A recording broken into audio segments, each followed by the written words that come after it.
Digital Heaven, written by Ratrotted. In my experience, it's the obscenely rich who fear death the most. It makes sense when you think about it. Very few high-ranking corporate types can claim to have amassed their wealth through entirely honest means. If there's no afterlife, all the backstabbing and exploitation done in the name of profit would be in vain. If there is an afterlife, well, not many religions and mythologies look too kindly on the tactics used to excel in the world of modern business. An expensive tombstone is going to take the sting out of the hellfire. That's where we come in. We sell heaven to the elite. We offer a man-made alternative to facing death's terrors. The first stage of this process falls to the salesmen. They stalk the very best private hospitals in search of dying oligarchs. When death is but a few hours away, even the most powerful men and women forget about negotiation. They're all too eager to sign that dotted line and submit themselves to our care. None of this is strictly legal, of course. The amount of red tape and time wasting involved in conducting our business by the book would make a defense lawyer blush.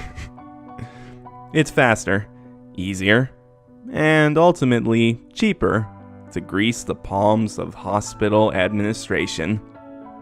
Once a client has signed our contracts, they're driven to one of our facilities and handed over to the doctors. It's their job to prepare the client for admission into heaven. First, the client's head is shaved, and a few dozen holes are drilled into their skull. These millimeter-wide orifices are designed to accommodate the various needles and probes of the Valkyrie engine. Now, I couldn't tell you exactly how the engine works. It's not my job to know. What I can tell you is that conscious, emotion, and sensation are all ultimately just data. The Valkyrie engine collects that information and transfers it from a biological to a digital format. In short, we take the wealthy out of their bodies and upload them to a hard drive. At this point, we return the body to the client's family to bury or cremate as they see fit. We also provide them with what we call a spirit board. There's nothing occult about the device. We just thought the name fit nicely. The spirit boards resemble something like a cross between a tablet and a mobile phone. With it, the family is able to type messages to the client and vice versa. This is actually a fairly recent addition to our business. It's beneficial to everybody for the client to be able to communicate with his or her loved ones. For one thing, it's proof that our company isn't a scam. The family is free to ask the client any number of personal questions that we couldn't possibly know the answers to. It also makes my job a hell of a lot easier. With the doctor's job done, the client is ready to experience digital heaven. That's where the engineers come into play. These men and women are given custody of a dozen or so uploaded clients. They monitor and manipulate the data on their screens to keep our clients happy. A simple flip of a switch can simulate any number of emotions and sensations. A digital consciousness can be made to experience contentment, warmth, or sexual ecstasy as often as they need.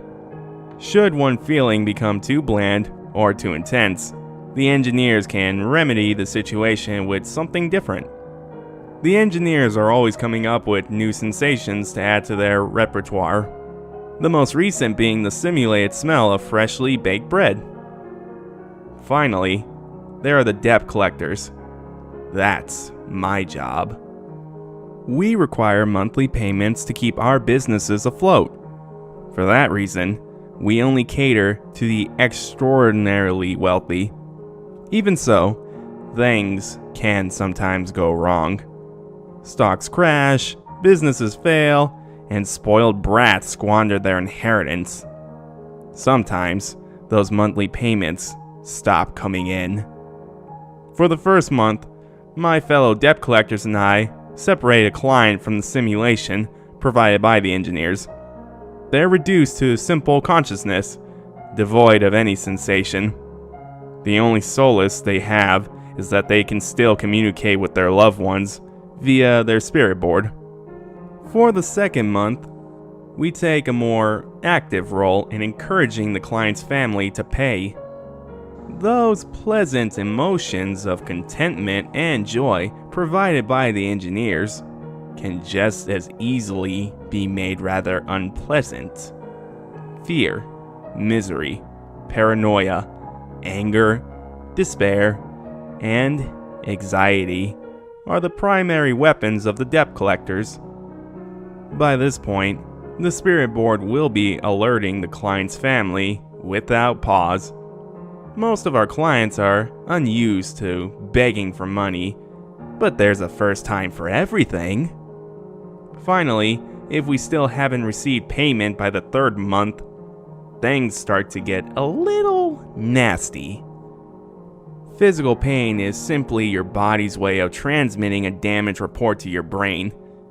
It's just data, and so it can be replicated digitally. The debt collectors have experimented with numerous forms of pain, but we always come back to a classic. The Bible is full of good ideas, but the concept of everlasting fire is easily the best. There's nothing like a spirit board pumping out an unrelenting stream of garbled pleas for mercy to cure families of their short arms and deep pockets. So, if you can't tolerate your fear of death, if you can't face that leap into the unknown, we're here to help.